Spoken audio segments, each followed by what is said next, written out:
ॐ अज्ञानतिमिरन्धस्य ज्ञानाञ्जनशलाकया चक्षुरुन्मिलितं येन तस्मै श्रीगुरवे नमः।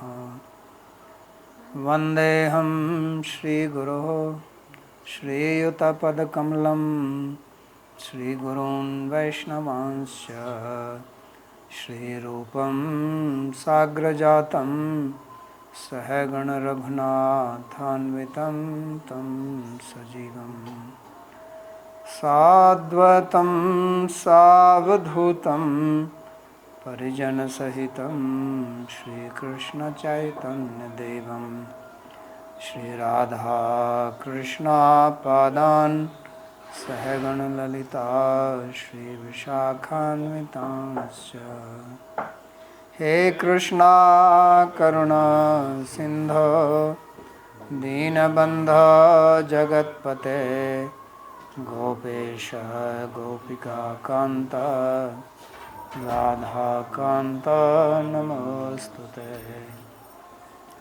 तप्त कांचन गौरांगी राधे वृंदावनेश्वरी वृषभानुसुते देवी प्रणमामि हरे प्रिये। नमो महावदान्याय कृष्णा प्रेम प्रदायिने कृष्णाय कृष्णा चैतन्य नाम्ने गौरत्विषे नमः। पंचतत्वात्मकं कृष्णं भक्तरूपस्वरूपकं भक्तावतारं भक्ताख्यं नमामि भक्तशक्तिकं। श्रीकृष्ण चैतन्य प्रभु नित्यानंदा श्री अद्वैत गदाधर श्रीवासदि गौरभक्तवृंदा। हरे Krishna Krishna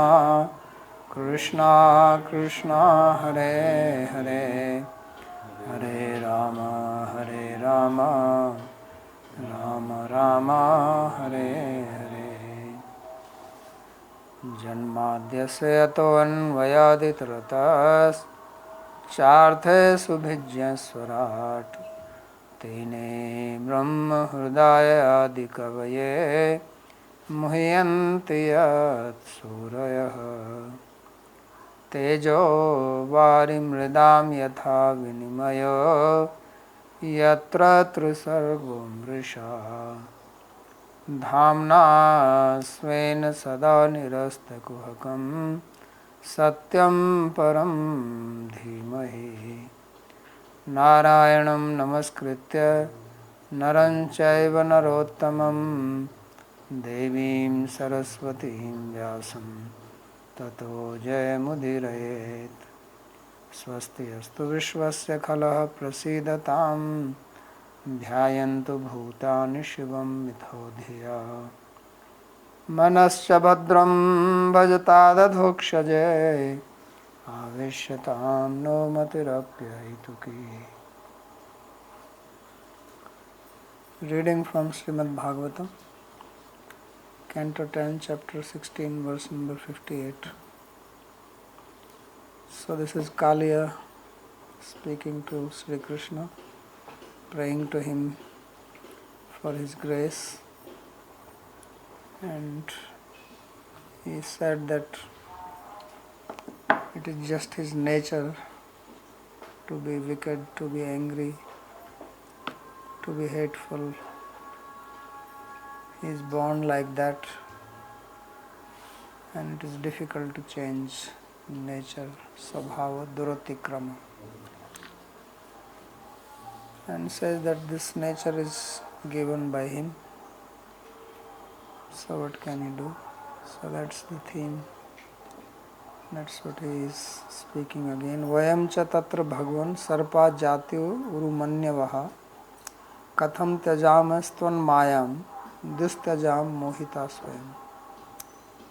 So he says that we, O Lord, O Bhagavan, are snake, and because of that We are by birth very angry.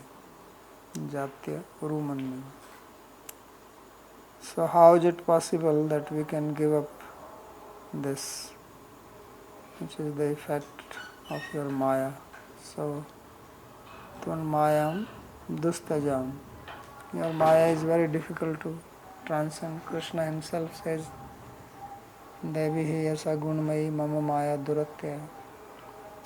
So he is telling him that you yourself say that it is very difficult, so how can I get over it? And therefore we are naturally bewildered by it and have no control over it. So idea is that please forgive us and bless us so that we can transcend this. So this is the situation with everybody here in the material world. We are all conditioned beings and we all have our acquired nature, our swabhava. So the chitta of living being can be seen as the lake and mind is the Kaliya snake. So mind takes dip in the lake of chitta, everything comes, and all the various types of vasanas, desires, kam, krodh, lobh, moho, matsarya, mada, these are the various hoods which come out into Kaliya, into the mind, and everybody runs their life by that. So what can be done unless there is Krishna on our head, unless that mind is fixed on Krishna, there is no way that one can control it. So you can try all other types of things, meditation, this, that, but duratya, mam maya duratya, and he is also saying that swam mohita dustajam mayam katham tajam. How can we become free from this maya? Net is working for you? Okay. So that is the situation of the living entity. So unless Krishna is on the head, on the hoods, which means on the mind, which means that we have to start with our senses to engage in the service. So mayeva manadhatsva may buddhim nivesha nivsasasi mayeva ata udhvanna samsaya. So Krishna, this is the instruction which he gives repeatedly in Bhagavad Gita, manmaya bhav mad bhakta. So mind has to be brought to Krishna's service, to his feet. And that is the only way that one can become free. Mameva ye prapadyante. So prapad means, pad means foot. Prapad means the front of the foot, the toe. So prapadyante means you come to his feet. That's what Kaliya did. Or he was forced to do it. Krishna jumped on him, put his footprint on him. So that is the only way that one can become free from this Maya. Otherwise, the lake is very big and poisonous, the lake of Chitta, and all the time some waves are coming in it, continuously one after another. And there is no way to stop it, except when you go in deep sleep. Then you get respite for a short time. Deep sleep is not for a very long time. Otherwise, you dream or you are awake, then Chitta is throwing its desires, vasanas, emotions, thoughts, all this keeps coming in the mind. And we feel very proud because everybody thinks I am great, I have got all these wonderful qualities. Ko asti sadrisha maya. There is nobody like me, which is true. Because everybody is unique. but it can be taken in different ways. So therefore he says that Jatya Janmana eva Bahukopa. He says by very birth. Means we are born with this wealth of this lake. It is coming one after another, birth after birth. It's getting accumulated. So Jatya eva. It's not something which is given by somebody. It's our property from the very beginning of creation. And then next kalpa, we sleep with it, again wake up with it. This is the life. So Bhavan hi karanam tatra sarvajya jagdishvara anugraham nigraham va manyase tadvidehina. So he says that you are the only cause of this. So cause of everything, he is the sarva karana karanam. Aham sarvasya prabhava. Prabhava also means cause, I am the cause of everything. Because everything is under my control, everything emanates from me. So he is the Karana. So Karana is also that Asadharanam, Karanam, Karanam, and Karan is that by which you do. So Karana is that by which you also act, instrument. So he is the instrument for everything. So if he wants, we can give up Maya. If he doesn't want, we have no power. Because this Maya is very powerful. So he is Sarvagya, he knows everything. And he is Jagdishwara. He is the master, he is the controller of the Jagat. Anugraham Nigraham Va Manyase Tad Videhina. So he says it's up to you, I am surrendered to you. You can give me your grace, Anugraha, you can chastise me, Nigraha. Whatever you think is suitable, whatever is your wish, I accept. So this is what surrender means. So the meaning of being surrendered. So he says that tadvidehina. So execute whatever. You can shower your grace or you can kick me. So tatra maya tyagi. So the word tatra in this sloka means in the matter of giving up maya. So he says only you are cause for that. Means without you, just like without cause something does not happen. For any action to happen there has to be a cause. Without cause there is no fruit, result. So similarly the cause for giving up Maya is Krishna only. So unless he wishes it is not possible. So therefore he is fully surrendered. So unless we understand this, we cannot surrender. So surrendering happens when this is understood.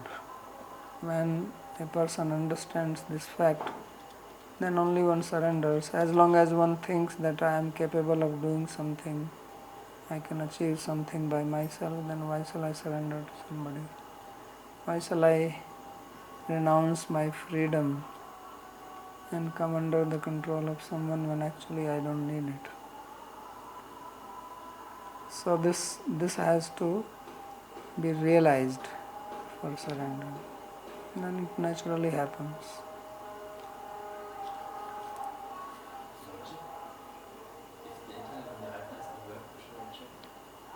Now it is working. It dropped once but it came back.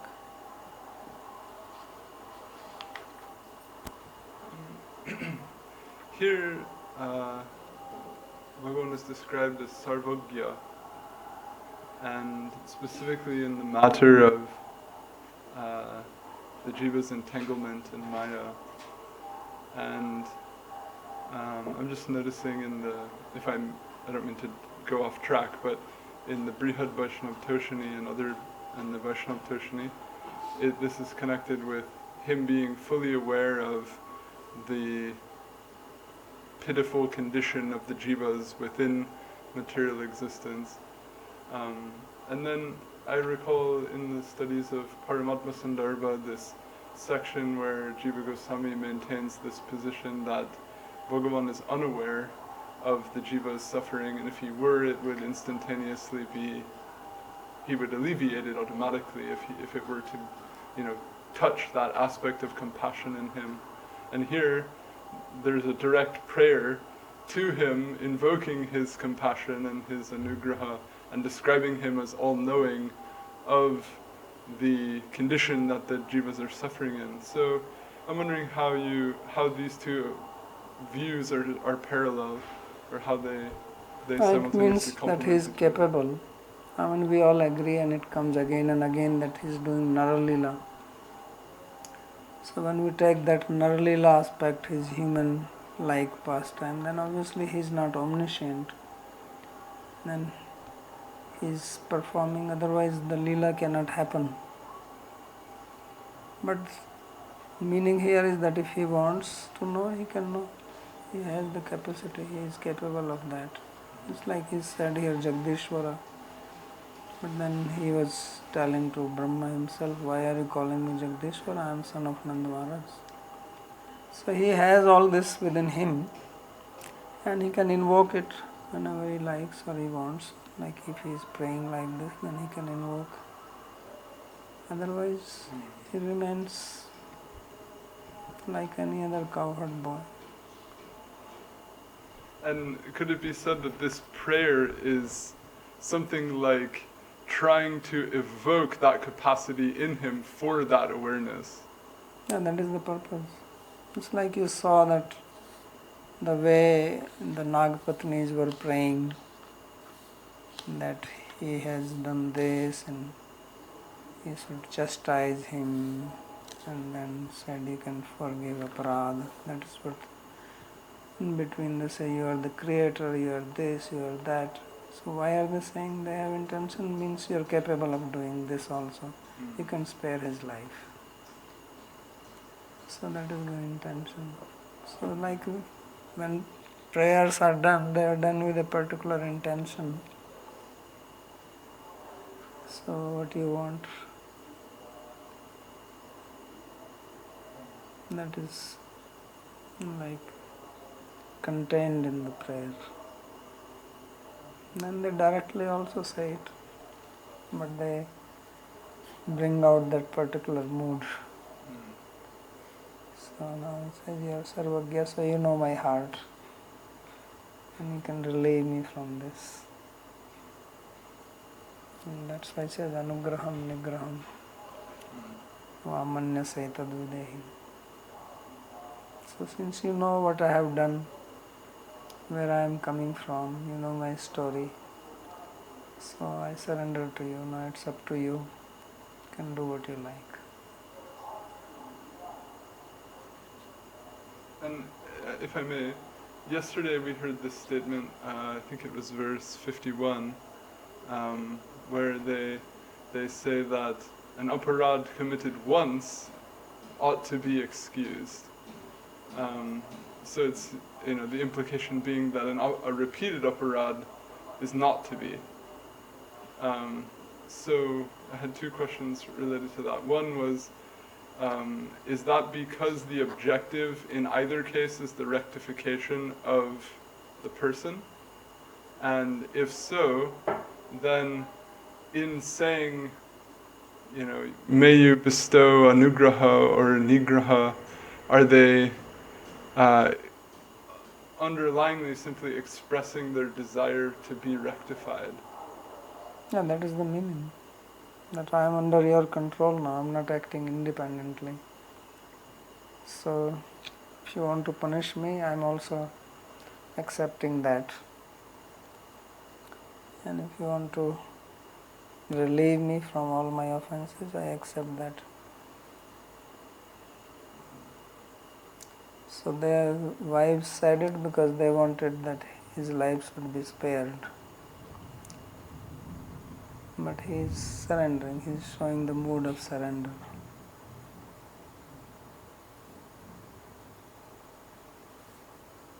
And if I may, one last question.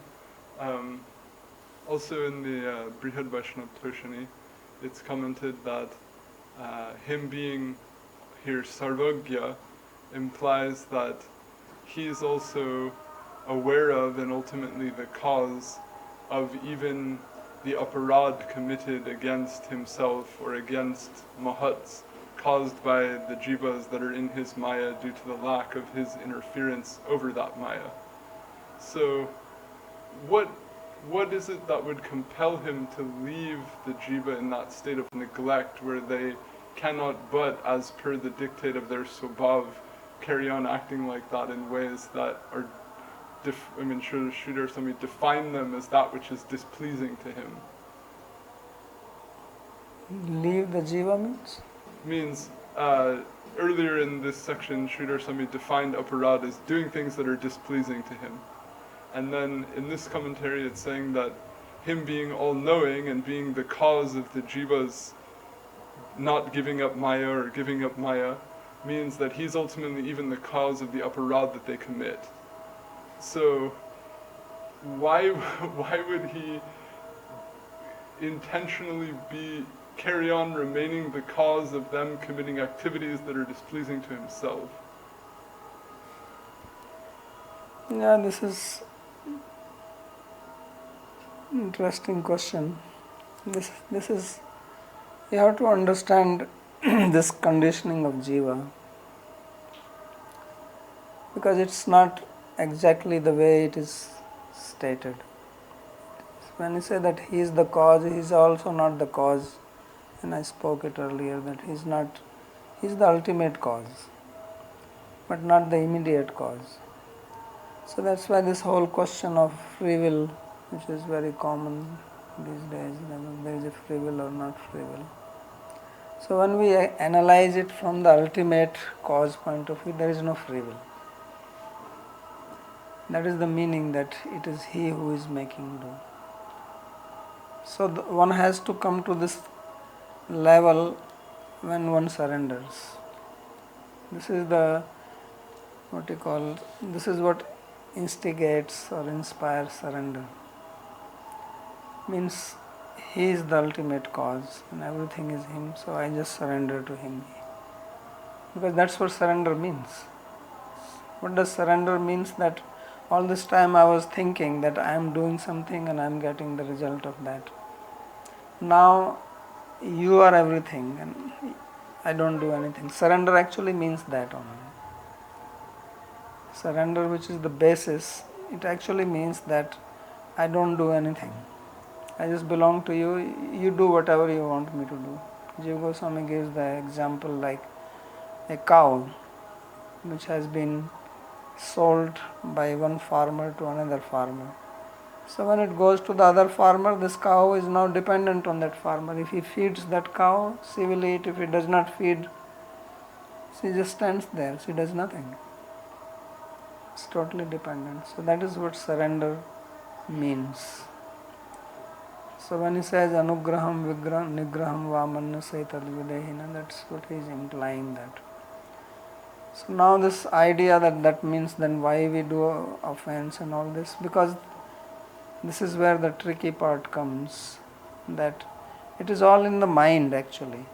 This offense or not offense, or service or not service. As I said, the whole problem is of the mind. So yasya naham kriti bhava buddhir yasya nalipta hitvapi saiman lokan nahanti na nibandhati. So one who does not have the ahankriti bhav, that I am the doer, then you are not doing anything. Then you don't get the result of that action. So then you are not doing. But when you get that factor becomes involved, then you say, well, now he is responsible for it. Then it means that he has the choice to do it or not do it. Then this will part comes into that.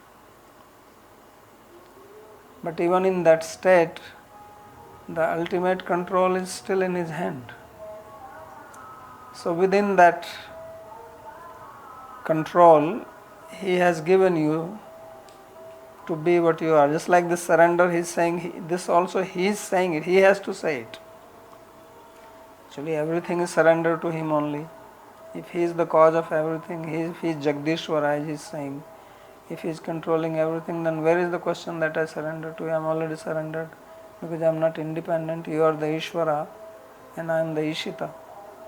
I am the controlled and you are the controller, so where is the surrender? But I assume because of Maya, by identifying this material body, I assume I am independent, I am doer, I am doing this. Otherwise Krishna himself says, Prakrite kriyamanani gunai karmasi sarvasha ahankar vimudhatma kartahamiti manyate. Manyate. So that is the only thing which is given to him, that he can think I am the doer or he can know that I am not the doer even when things are happening. And that's what changes whether you get the reaction to the karma or you don't get it. So the whole thing of all the Vedic scriptures, if you analyze it, it is only boiling to that point of manas. And even Yoga Sutra, Ishwar Pranidhanatvad, if you surrender to God, although Yoga Sutra is not really speaking much about God, it's only using him as a means. But even to realize oneself, he says surrender to him. So Ashtanga Yoga also includes Ishwar Pranidhana, Swadhyaya Tapastyaga Ishwar Pranidhana, Kriya Yoga also. So that is what has to be realized. And if we do not realize, then we remain in ignorance, and then whatever is the samskara when you are working, then also you really don't have a choice. That, as you were saying, that by swabhava only I am like that. And as Krishna says, that nigraha kim kares swasya chestate. So you do your chesta according to your swabhava, and what nigraha will do there. So that's how it works. But in all this process, because we are conscious being and we are part of him, then we can think we are doer or we can think we are not the doer. That's the consciousness. That's what Jiva Goswami is speaking in Sandarbhas from beginning to end, and more so in Bhakti Sandarbha, that changing that Bahirmukta to Antarmukta. So what is that changing? It's just changing the consciousness, thinking that I am this body and I do things and I am enjoyer and this. And then you change it other way around, that I am not like that.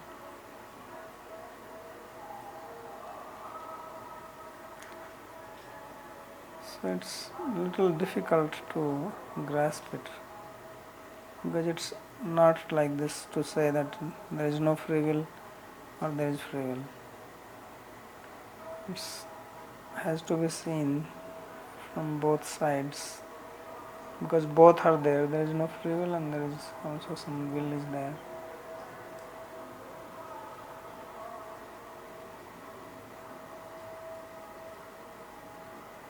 Is it? Did I answer your question? Or? I was kind of asking more about, it was lovely to hear your explanation.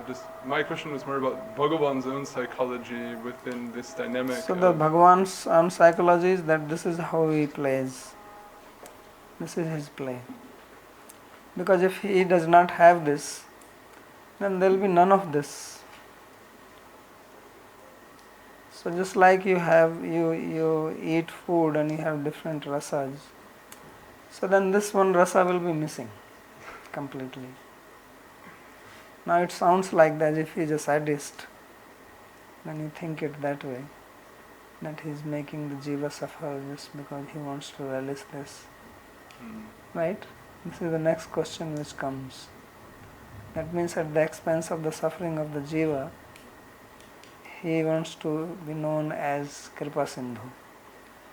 Because if this material world is not there, then where is the Kripa Sindhutva? In the spiritual world, what will be Kripa Sindhutva?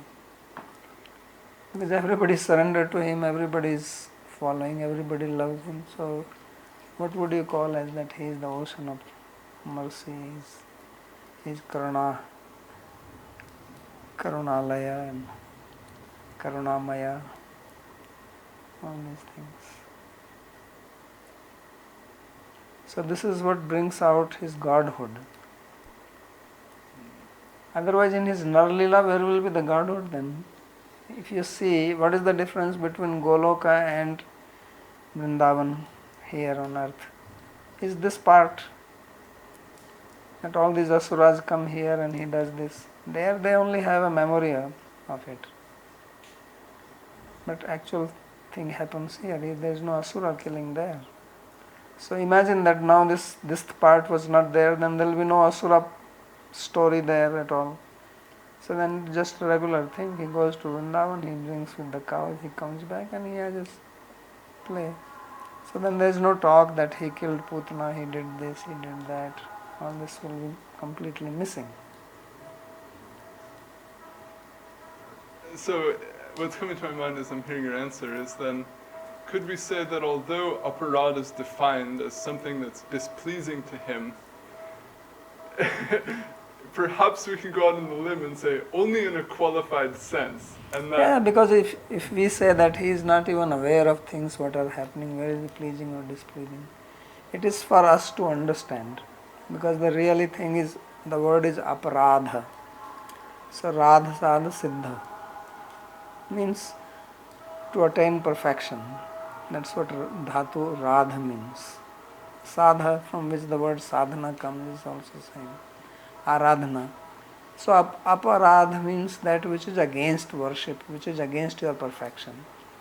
It's not that he is getting displeased and now he is upset you did this or then he will be upset all the time because all the time somebody is doing aparadha. He will be the most disturbed person. So just like if you live in the normal, say, country, then something is considered as a crime and then say, oh, this is an offense. So offense means something which is displeasing. But is it that the judge or whoever is going to, is he really displeased or something? No, it's something, law is made because you are causing disturbance to the society. And then ultimately it will bring suffering to you. Because when you disturb, then reaction will come to you. Others may also suffer, but you are definitely going to suffer. When you are angry at somebody, you may disturb another person by getting angry, but first you have to suffer. Before you do something, when you act out of anger, first you have to be angry. So you are already suffering. And then when you will act on that, then you will suffer more.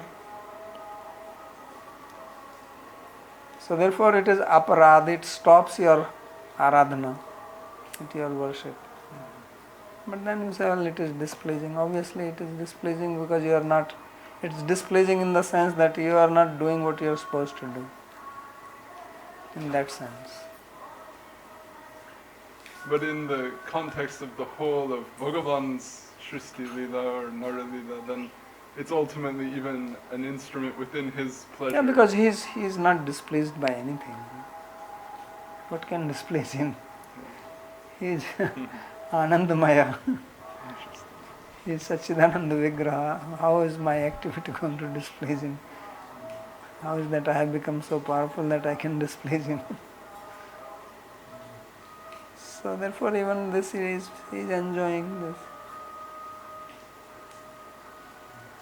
But his enjoyment is of two kinds. One is that he may enjoy dancing with gopis, another he is enjoying fighting with Kali.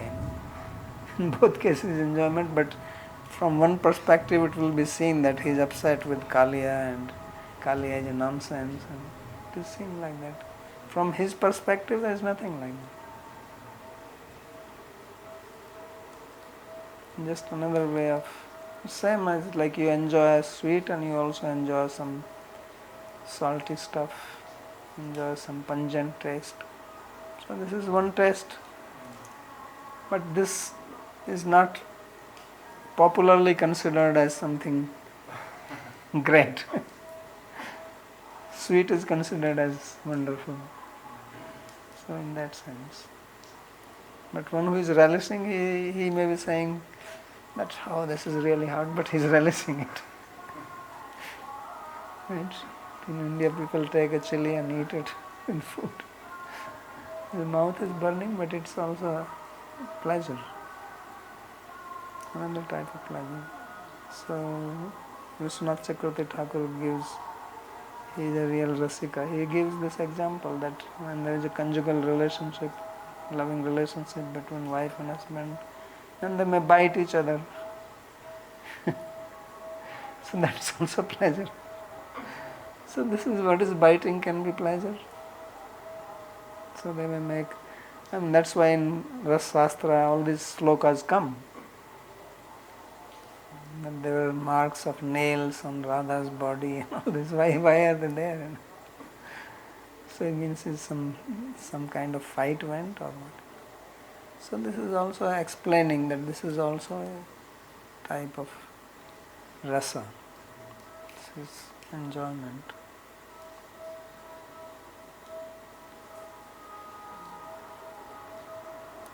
So therefore, when he was being squeezed by Kaliya snake, that was also a rasa for him because his vir rasa came out. Because otherwise, how is he going to express his vira rasa, his chivalry, his power? He needs an opponent.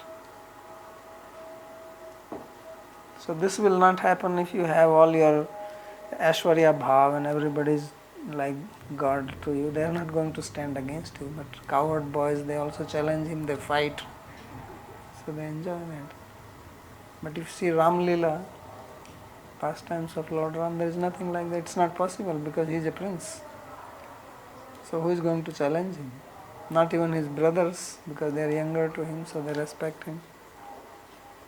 And there was a story I once heard that when they were young, Ram, Bharat, Balram, Shatrughan, Lakshman, so they were learning horse riding because they are Kshatriyas.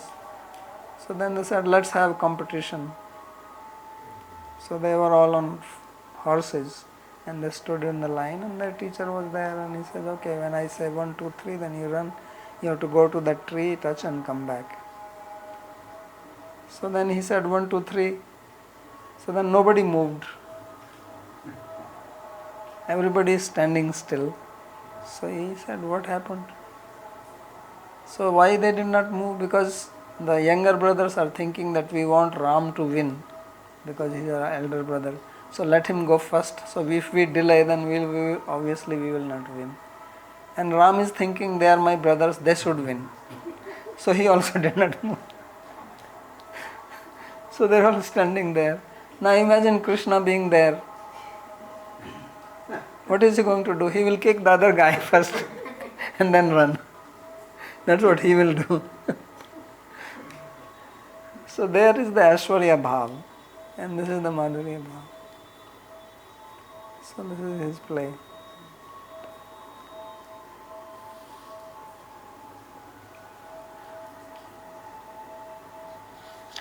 Okay. Abashi? Yes. So I may have to hear the entire thing again, but I'm slightly confused at this point. Confused? That's not very great.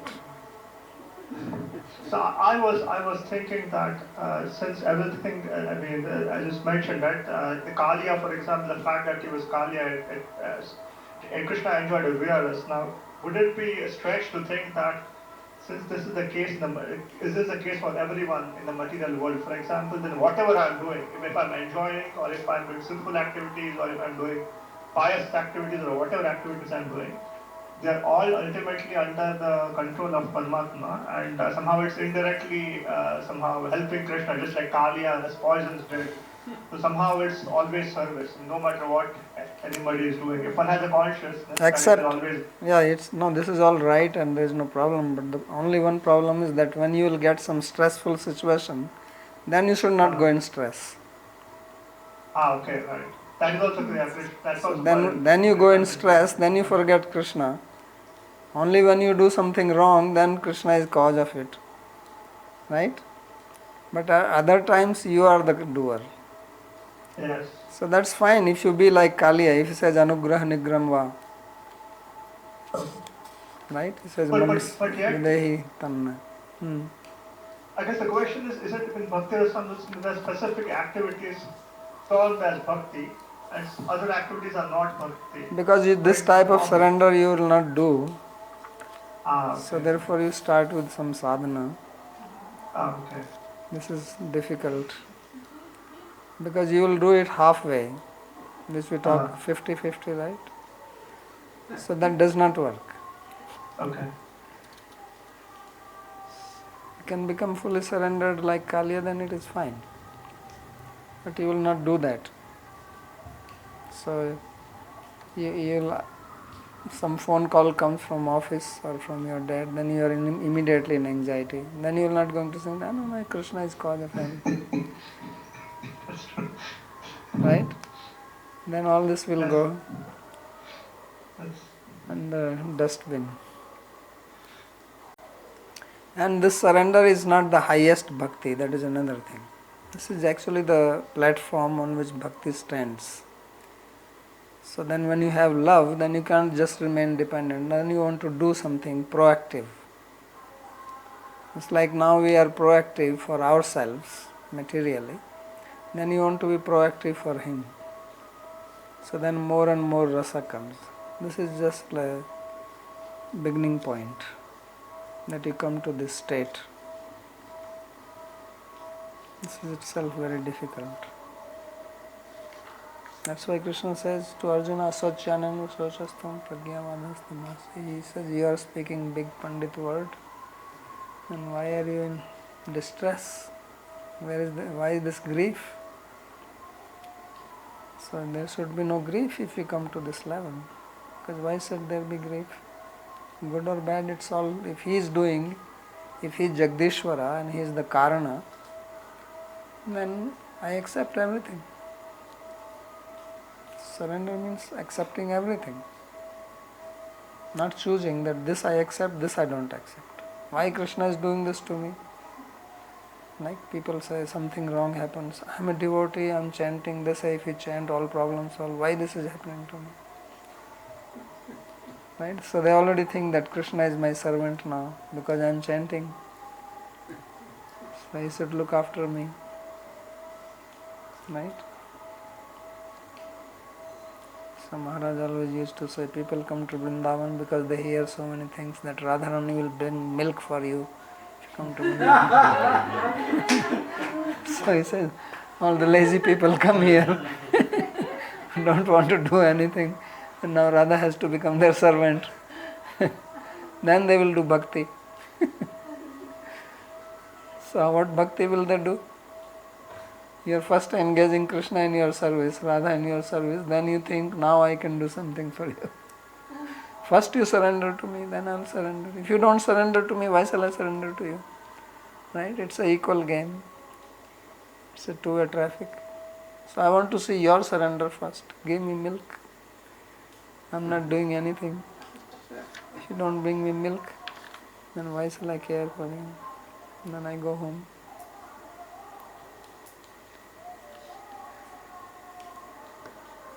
Okay, so Kaliya, that was the last sloka. He only spoke how many? 3 slokas. His back was already broken. He didn't want to linger around. So Sri Shuka Uvacha. So Sri Sukdev Goswami said, Ityakarne vacha praha Bhagwan karyamanushaha Natra stheyam tvaya sarpa samudram ya himachiram Swagyatya daradhyo go nirbhir bhujyate nadi. So after hearing these words of Kaliya, so Bhagwan, who is Karya Manusha, means who is appearing as a human being for his pastimes, for his lila, or who is acting as a human being. So he told him, Natra stheyam tvaya sarpa. That was snake, you should not stay here anymore. Samudram yahi, where shall I go? If I don't stay here, where do I go? Please instruct me. So he says Samudram Yahi, go to the ocean. Machiram, without delay, immediately leave. And shall I go alone and leave all these family members here? He says no. He says Swa Jatya Apatya Daradhya. So your family members, all relatives, children, wives, all of them, along with them just leave this place and never come back here. So go Niribhir Bhujyate Nadi. Because this river, this lake, this is used by cows and human beings, and you have polluted it. So now you may not pollute it, but still they will be scared of seeing you. If a snake is there, so many of them, not one, two, then they will not come here. Even if poison is not there, even if there is a snake which does not have poison, still it scares you. Nobody wants to take a risk of touching a snake even if it doesn't have poison. So he says, please leave this place so that all the Brajavasis can make use of the river and the lake. So karyashu brahma rudradish duskareshu api kalya nigrahadi karmashu manusha eva natu tatkritya samuchit chakrapanya adi rupetya. So Sri Vishwanath Chakravarti comments on the word karya manusha, means that he is doing karya or work which is not possible for other devas like Brahma or Rudra. So that is controlling or subduing this Kaliya. So all this type of activities he is performing, but he is performing them while being a human being, Karya Manusha. Not that he takes up his Vishnu form, gets his Sudarshan Chakra or other weapons, because here in Braj everything he did without using any weapons. So that is the meaning of Karya Manusha, just as a human. So Tatkritya Samuchit Chakrapani Adi Rupa, no. So he does not have any disc etc. to fight while doing all this. Alternatively, he gives another meaning to Karya Manusha. Karyam Krida Leela. Taya eva manusha leela maya manus swarupa ityartha. Or karya means his play or his pastime. So he is performing his pastime in this human form. So he is leela maya manus swarupa. His form is human. So doing nara leela. Or another meaning, yadva kasya ब्रह्मणोपि आश्चर्यश्चसौ मानुषश्चैति स. So karya manusha also means ka. Ka means Brahma. So ka plus arya, karya, right? And manusha. So he is ka and arya manusha. He is a noble person and superior to Brahma, that even Brahma is surprised to see what he is doing. So that is Karya Manusha. And now you know Sanskrit, you can play with it, breaking sandhi here and there.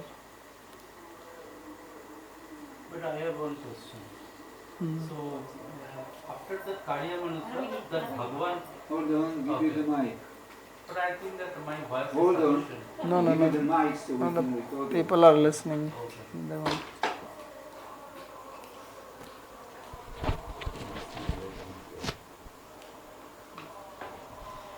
Yeah, I am telling that after using that word Karya Manusha, then Bhagavan also was, that word also used. So Bhagavan already means the Supreme Godhead.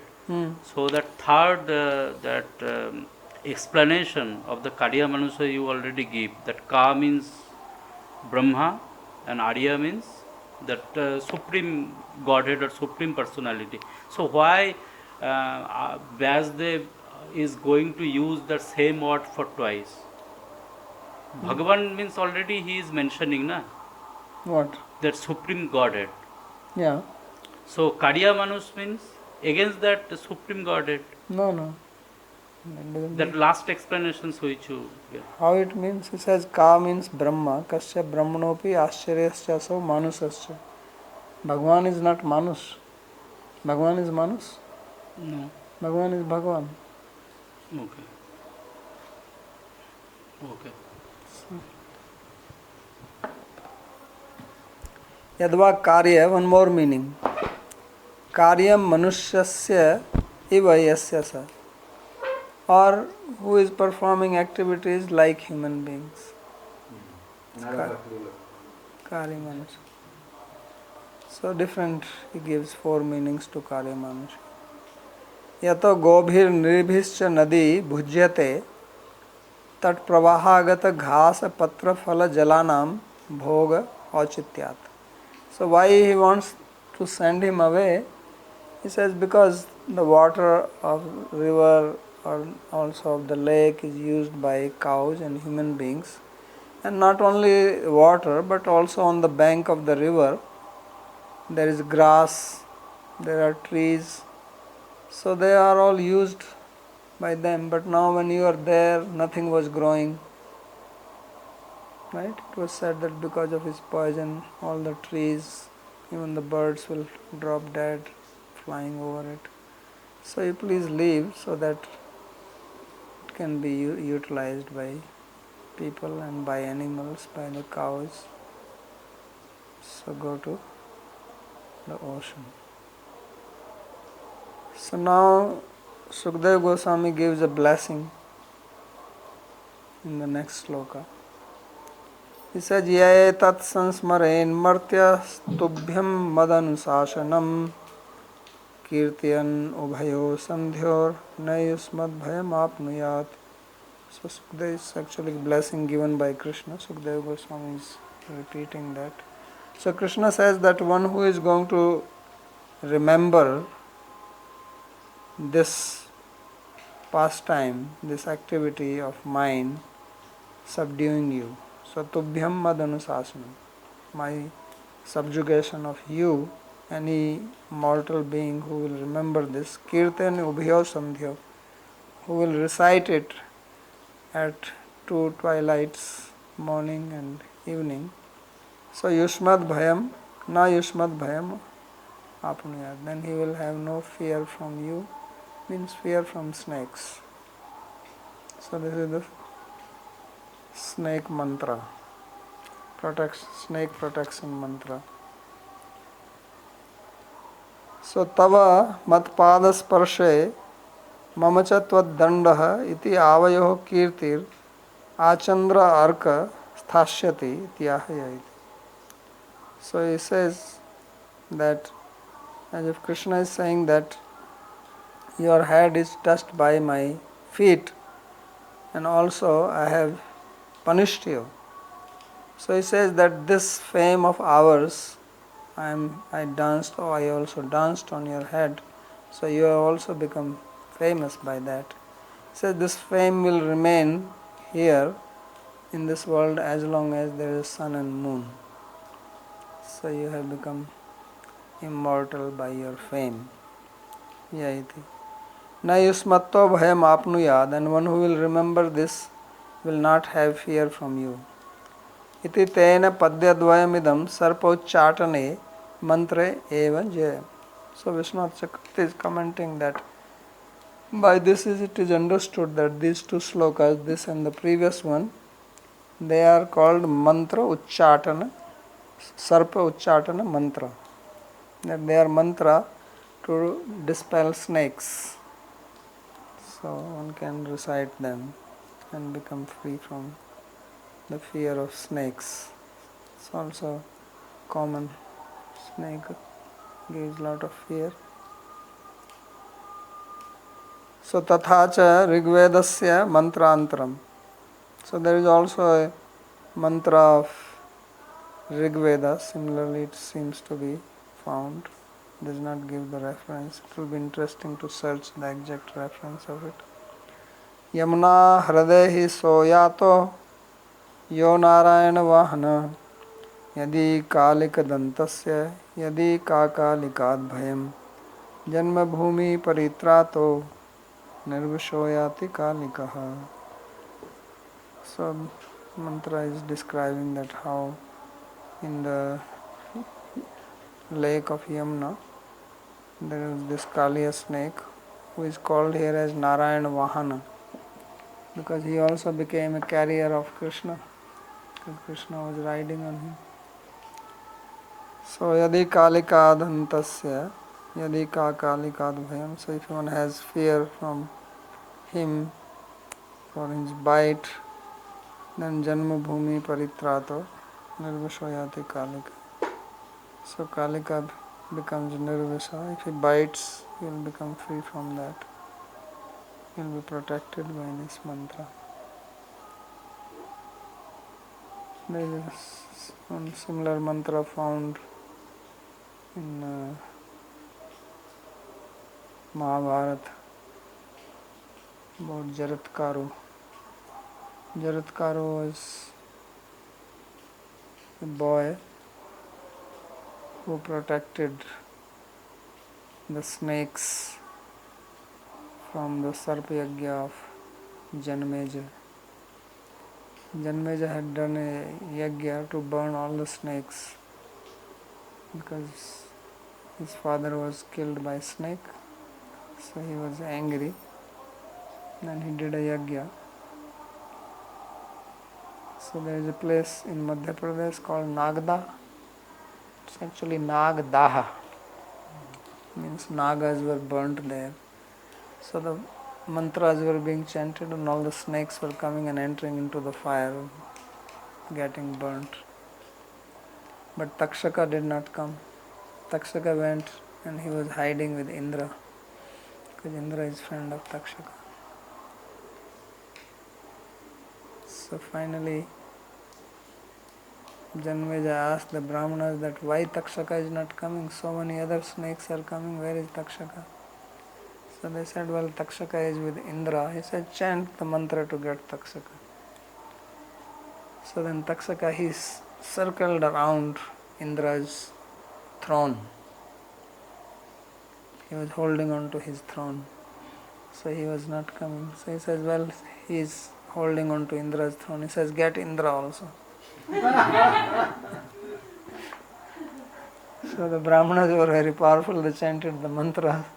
So Indra's throne and Takshaka started moving. So at that time Jaratkaru appeared there and he requested them to stop. Because Jaratkaru was the son of Vasuki's sister. Vasuki is also one of the snake. They are all son of Kadru. So all this Kaliya, etc., they are all sons of Kadru. So he was called Kadraveya earlier. So there is one mantra that if you remember this story, you will not have fear from snakes. So I'll stop here if there is any more questions. This chapter is almost over. It will be over tomorrow.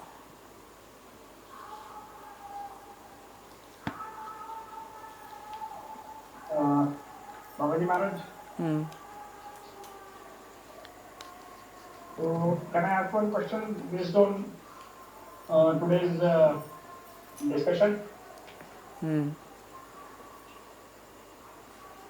So my question is that,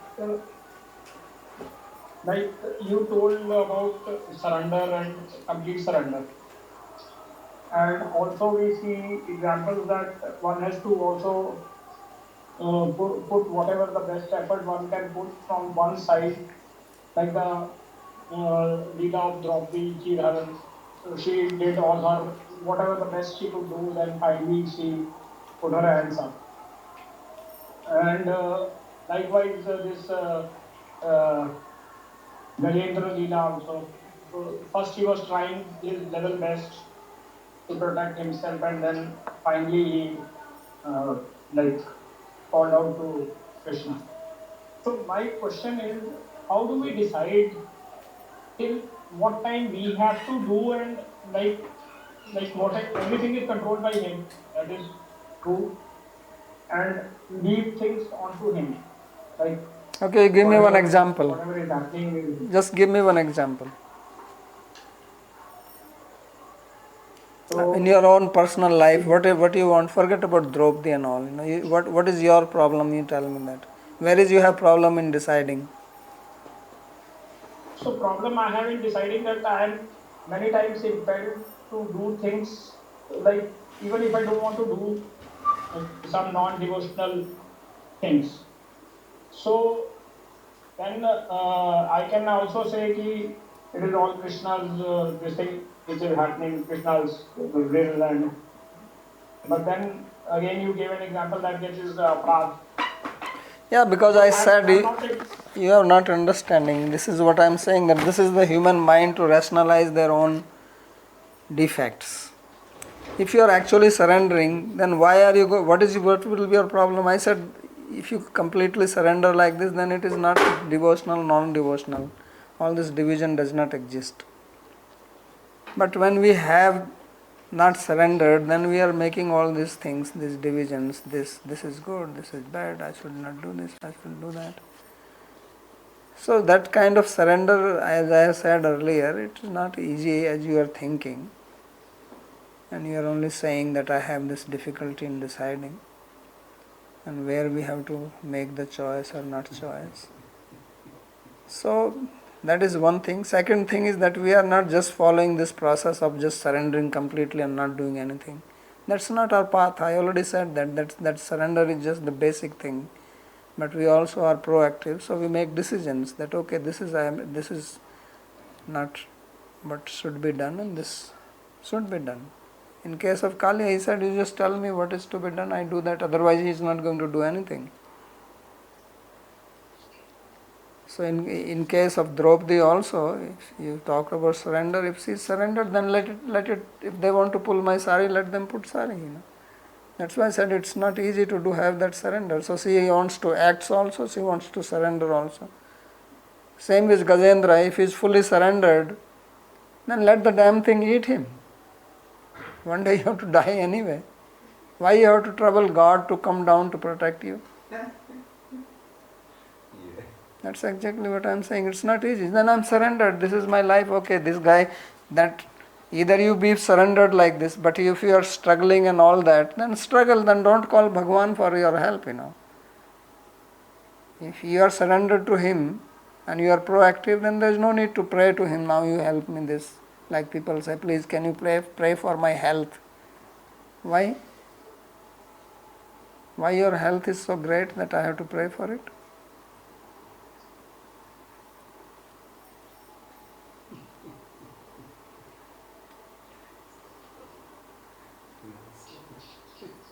So this is not easy, and then our material mind comes in between, and then we start thinking, well, this is not good, this is good.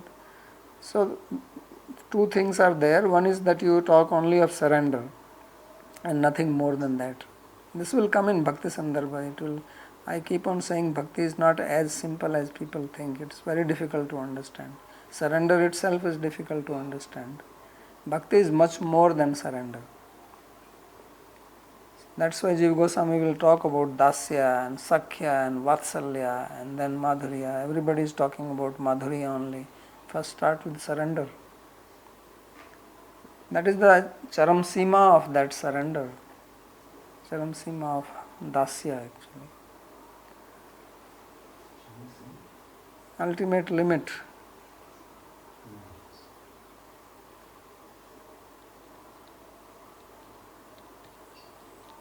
So this type of surrender which is being described is not easy, it's not as you are thinking. When you surrender like this, then you are not bothered about anything. That's why I said, then why you are in anxiety?